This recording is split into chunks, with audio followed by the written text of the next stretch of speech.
The storm within the sea changed. No warning. No whisper. One moment, the sky above was calm, the water shimmering under the midday sun, and the next, a silence fell so heavy it crushed the wind itself. Welasiit looked up. Clouds gathered from all sides, pulled as if by invisible strings. The blue vanished behind a thick curtain of gray. The light dulled.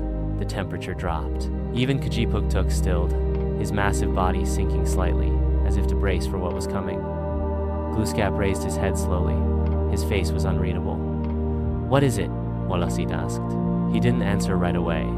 Then, softly, he said, "The storm spirits." The wind came first, a slap, then a howl. It rushed from the west, curling the waves into sharp teeth. The sea darkened.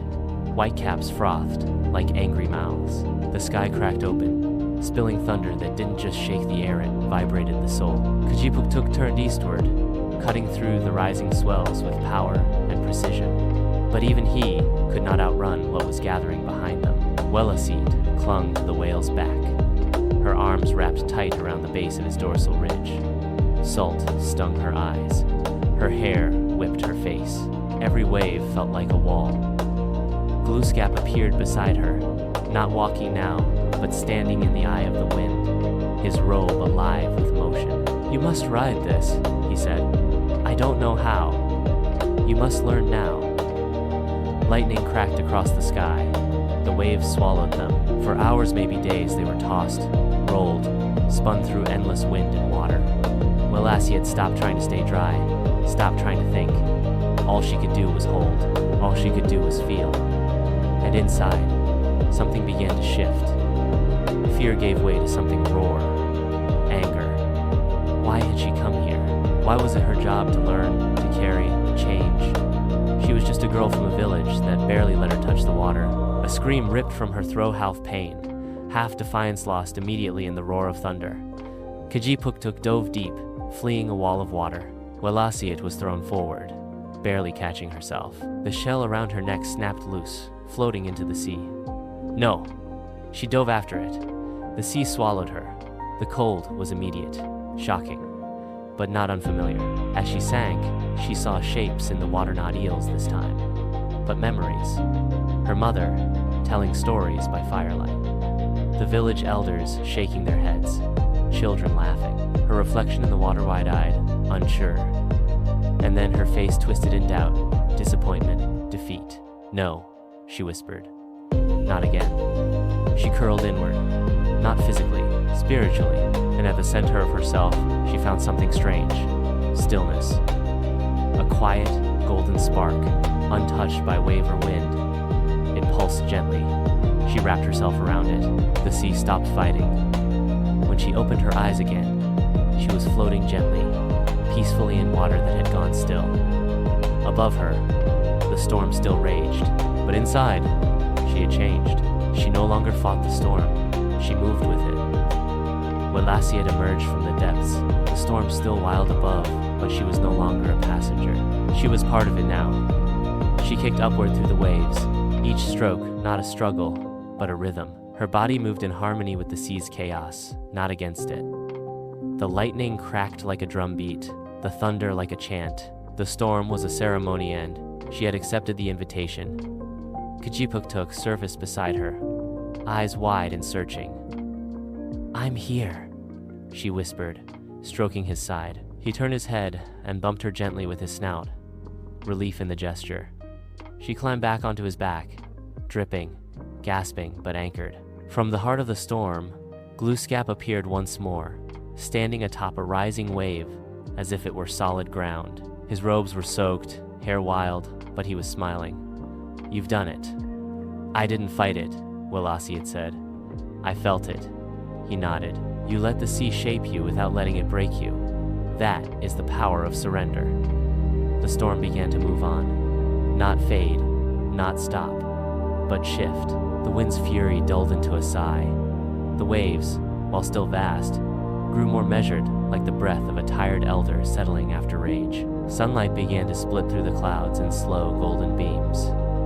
Kajipuktuk let out a low, resonant exhale. He turned, circling gently beneath the sunlit spray, carrying Welasiit toward a shallow lagoon framed by jagged rocks. There, on a smooth piece of driftwood, lay the shell she had lost. It had washed up as if placed there. She retrieved it, smiling. Even when the sea takes, Glooskap said from behind her, it remembers to return. That evening, they camped beneath a sloped rock carved by centuries of wave and wind. Welasiit built a fire, small and steady, and sat close beside it. Glooskap handed her a smooth stone flat, black and cool. Storms aren't only in the sky, he said. Sometimes they live inside us, but this, he tapped the stone. This is what's left when the storm passes, the shape of what endures. She placed the stone into her pouch alongside the coral and the living reef fragment, symbols of trial, survival, truth. That night, Welasiit didn't dream of whales or singing fish. She dreamed of herself, standing in the middle of a storm, hair wild, face lifted not afraid, at peace. Island of the Forgotten. The sea was unusually calm as they drifted eastward, the sun casting golden trails across the water's skin. Kajipuktuk swam slower than usual, his great body thoughtful. Glooskap, too, was quiet, his eyes scanning the horizon, jaw set in somber reflection. Welasiit sensed it immediately. Something's changed. Yes, Glooskap replied. We're approaching a place where the sea holds its grief. Welasiit frowned. Another graveyard? No, he said softly. Worse, the Island of the Forgotten. Ahead, a mist began to form, not like storm fog, but heavy with the scent of old memories and untold stories. Shapes loomed within it, twisted trees, black sand, and stones stacked into towers that leaned in silence. Even from a distance, the island didn't feel dead. It felt abandoned. As they neared the shoreline, Welasiit felt the temperature drop, not physically, but inside her chest, a hollow ache. Her breath grew shallow, her skin prickled. Kajipuktuk would go no farther. He hovered just offshore, watching. Glooskap helped Welasiit onto the beach. The sand was dark and cool beneath her feet, the mist curling around her ankles like curious fingers. This place, he said, is where the souls of those who were forgotten linger, humans who broke the bond with nature and never made peace. Why are they here? Welasiit asked, eyes wide as she took in the island. They were not wicked, Glooskap said, but they turned away from the land, the sea, the stories. They let fear replace respect. They let greed silence memory. And now, they wait, he said, not for punishment, for someone to remember. The island's forest was made of driftwood trees, barren, gnarled, and etched with spirals and slash marks. Faces seemed to peer from their trunks, some in anguish, others in silence. The air was thick with whispers, though no wind stirred the leaves. Welasiit walked carefully, each step deliberate. The deeper she moved inland, the more the world seemed to ripple like memory pressing through time. Ghostly shapes flickered at the edge of vision. People in old clothes, women grinding herbs, children playing in dry fields, hunters who once bowed to the elk they harvested, all faded, all forgotten. In a clearing stood a great stone monolith, cracked but proud. Carvings covered its surface, boats, animals, spirals, stars, stories. Welasiit approached it, laid her palm against the stone. A pulse, suddenly visions. She saw a village, lush, alive, a people once united with the land. They fished with ceremony, sang to trees before harvest, and buried their dead with prayer stones. Then, a shift. Fires, axes, ships arriving, greed, fear, silence. The stories were no longer sung.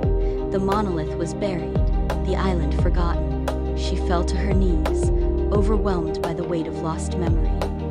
I see them, she whispered, and from the mist they came. They emerged slowly, spirits formed from memory, mist, and longing.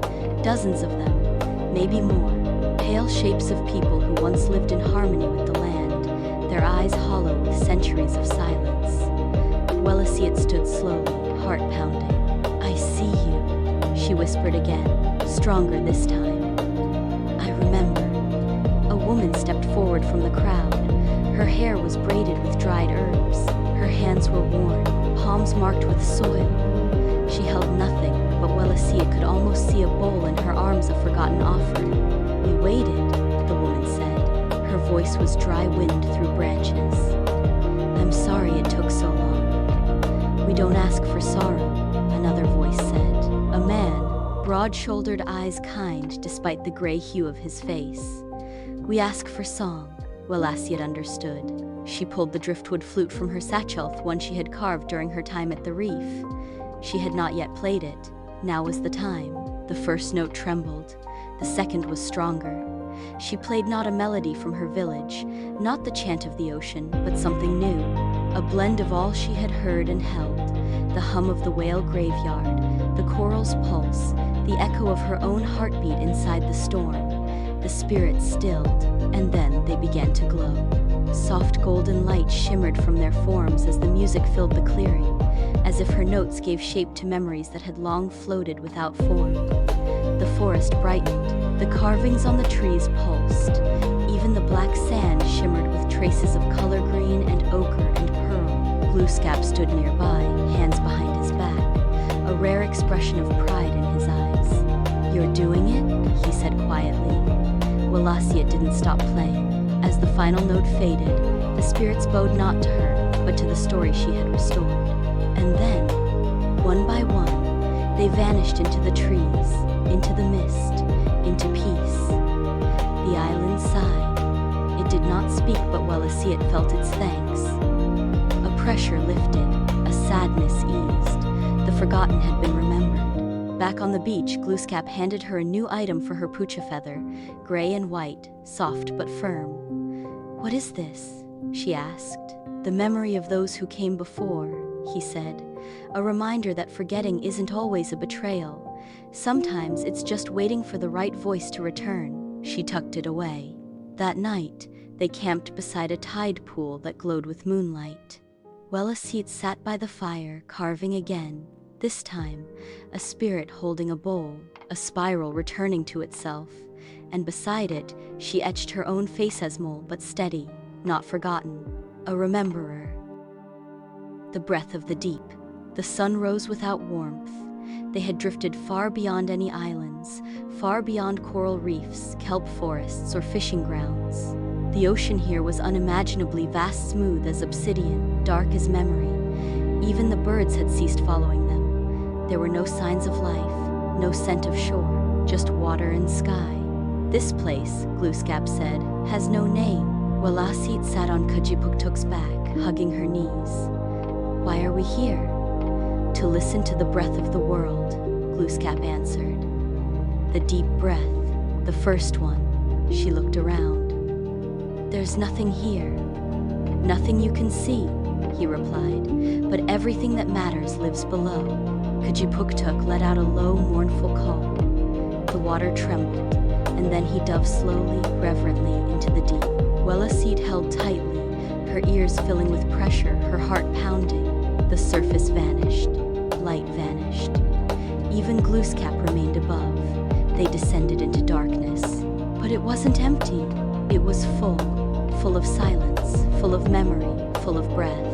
At first, it was terrifying. She felt untethered, no horizon, no air, no sound but the slowing thump of her heart. Then something shifted. The darkness changed.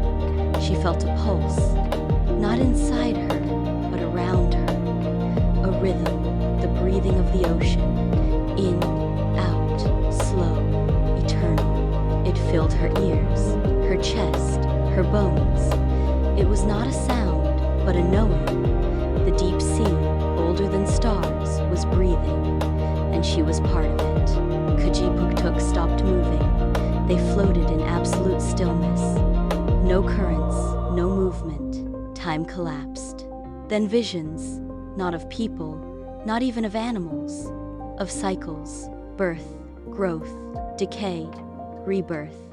She saw forests that grew and burned and grew again. Rivers that carved stone into canyons over centuries. She saw whales give birth and die, coral bloom and fade, and through it all, breath. the sacred rhythm of life moving through all things. A single voice reached her. Not Glooskap, not Kipuktuk, not her own. You are not separate, you are not above, you are not below, you are part. She opened her eyes and understood. The silence didn't demand stillness, it invited it. Welasiit allowed herself to float weightlessly, her fingers open, her muscles relaxed. She no longer needed to understand the pressure in her ears, the lack of light, the vastness of water above and below, because she felt held, not alone, not lost. Held by the sea, by the breath, by something older than stories. Then she began to breathe with it. Not literally, but spiritually. She drew in its calm, let out her fear, drew in the patience of tides, let out the rush of control, drew in memory, let out resistance. And in that moment, her body didn't rise. Her spirit did. She saw herself, tiny yet luminous, suspended in a sea without end. Not as a visitor, as a cell in something living and sacred. The ocean was not a place, it was a being, and she was part of its body. Time no longer passed. When Kejupuktuk finally turned and began to ascend, Welasiit didn't fight it. She rose slowly, reborn not through pain or effort, but acceptance. The light returned, blue, then green, then gold. The surface broke above her, and she gasped not from need, but from awe. Glooskap stood waiting on the rocks of a nearby islet. He held no staff, no robes, just his human form, quiet, grounded. You felt it, he said. She nodded, tears mixed with seawater on her cheeks. I saw, I was, everything. That is the breath of the deep, he said. It is what gives rhythm to the world. It is what sings through whales, rustles through leaves, carries seeds, calls storms, births children, buries ancestors. She sat beside him. I never want to forget. You won't, he said, because now it breathes through you. That evening, she carved a circle. Simple, whole, a breath. And inside it, for the first time, she etched not the ocean, not the spirits, but herself, arms open, head back, held by the sea. The return of the tide. The tide turned. Kejupuktuk knew before anyone else. He lifted his head and let out a long, resonant kalon that echoed not just across the water, but through it, as if summoning something buried in the bones of the sea. Welasiit sat on his back, silent, eyes wide. Glooskap stood beside her. It's time. To go home? He nodded. In body. But your spirit has farther to travel still. They turned westward. The sea, which had once seemed to stretch into forever, now flowed beneath them like a guide. The waves cradled them, the wind pressed at their backs, and all around, the ocean pulsed with something new. Recognition. They passed again by the coral reef, now brighter, fuller, blooming with strange new colors Welasiit hadn't seen before. The guardian did not appear, but the reef sung a soft hum of gratitude. A school of fish swirled beside them in spirals, escorting her for a time like ceremonial dancers. They passed by the island of the forgotten, but it had changed. The mist was thinner, the trees had sprouted leaves. One spirit stood on the shore, not trapped, but waving, and then familiar waters. The shoreline of her homeland shimmered on the horizon. Welasiit's heart pounded not from fear, but anticipation. But Glooskap placed a hand on her shoulder. Not yet. She looked at him, confused. You have one more right, one last voice to hear. That night, they anchored near a crescent-shaped bay where the sand sparkled under the moonlight. Glooskap built no fire. He simply sat, legs folded, eyes closed. Welasiit sat beside him, clutching the pouch that now carried the coral, the feather, the breathstone, the living reef. Each item held a lesson, and she could feel them stirring. As the stars brightened, a mist rose not from the sea, but from the land. Welasiit blinked. A figure stepped through it. An old woman, bent but tall, wrinkled but radiant. Her eyes were twin pools of night sky. Around her neck hung a spiral carved from shell. robe was stitched with symbol waves, fish, stars, trees. Welasiit stood. The woman said nothing, but in her presence, Welasiit remembered. The woman moved with grace, bare feet silent on the sand, hands trailing in the mist as if shaping it. She stood before Welasiit, gaze unblinking. "You've seen," she said at last. Her voice was like the tide, soft, steady, inevitable. "I've listened," Welasiit replied. The woman nodded. "Then you are ready to remember." She extended a weathered hand. Welasiit took it. The moment their fingers touched, the beach vanished. They stood inside a memory. A forest once lush, now quiet. A fire circle. A gathering of people who looked like Welasiit children.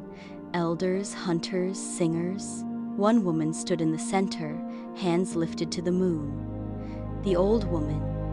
This was not just an ancestor, this was the first listener. She walked the same path, the old woman said beside her.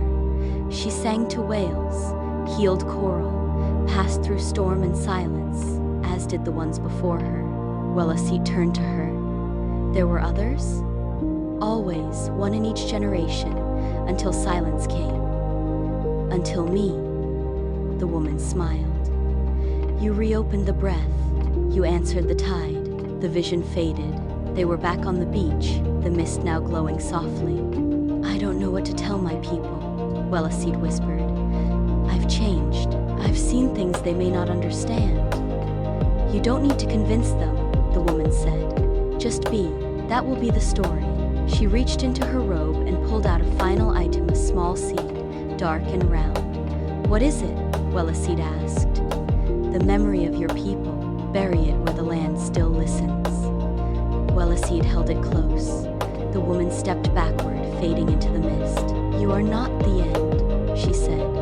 You are the beginning again. Then she was gone. Dawn came. Glooskap stood, his staff now returned to his hand. He looked both proud and sorrowful. You've come to the edge of your path with me, he said. Welasiit looked up at him. Will I see you again?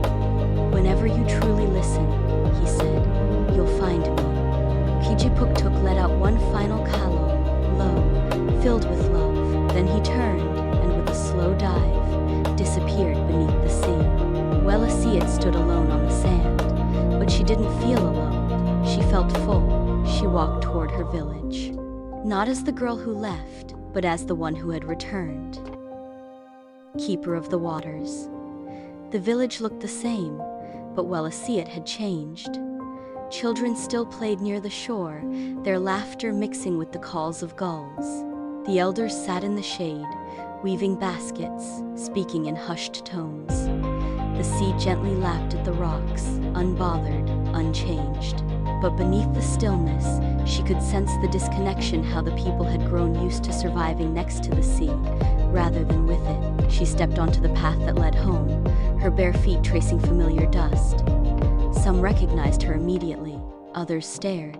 They hadn't expected her back, and certainly not like this, hair longer, eyes wiser, skin marked by sun and salt, and something else they could not name.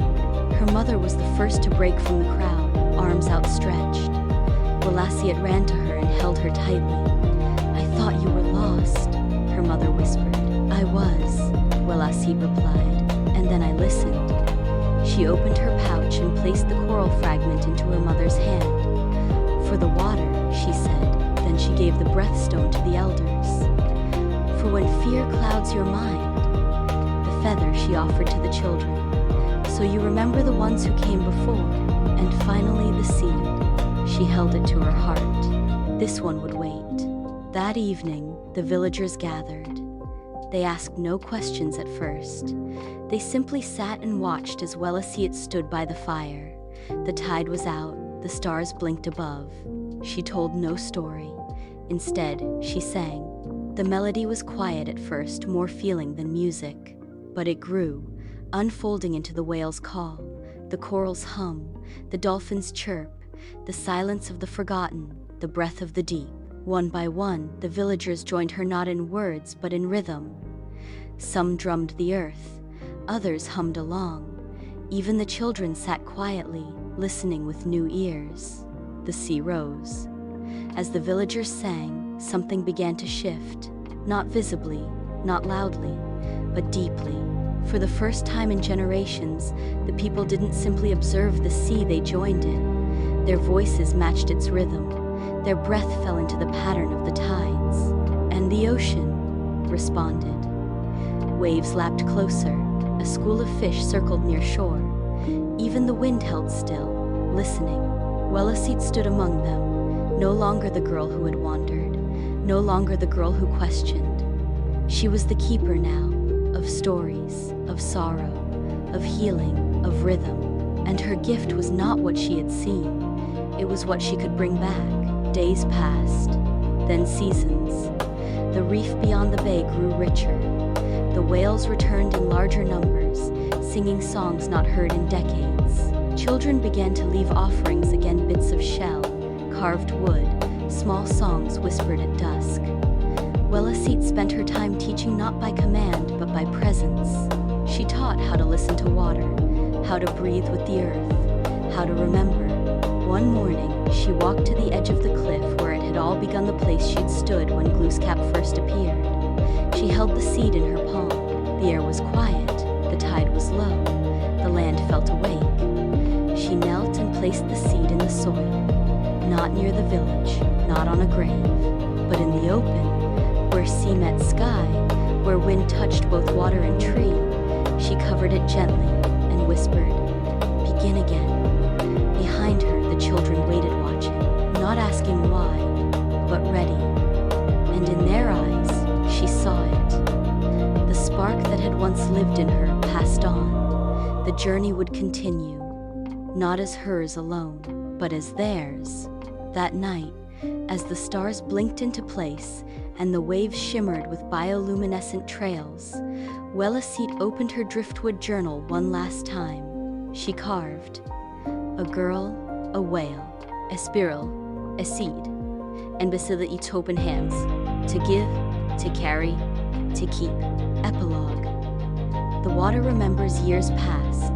The village no longer feared the sea, they honored it. Children wove kelp into their braids and whispered songs into the waves. Elders began to share stories they once thought had been forgotten, tales of whale songs, coral spirits, and the breath of the deep. Welasiit no longer needed to carry the ocean in her pouch.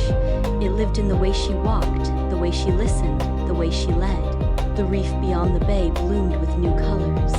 The whales sang closer to shore. And the tide, ever faithful, began to leave offering shells, feathers, driftwood carved by unseen hands.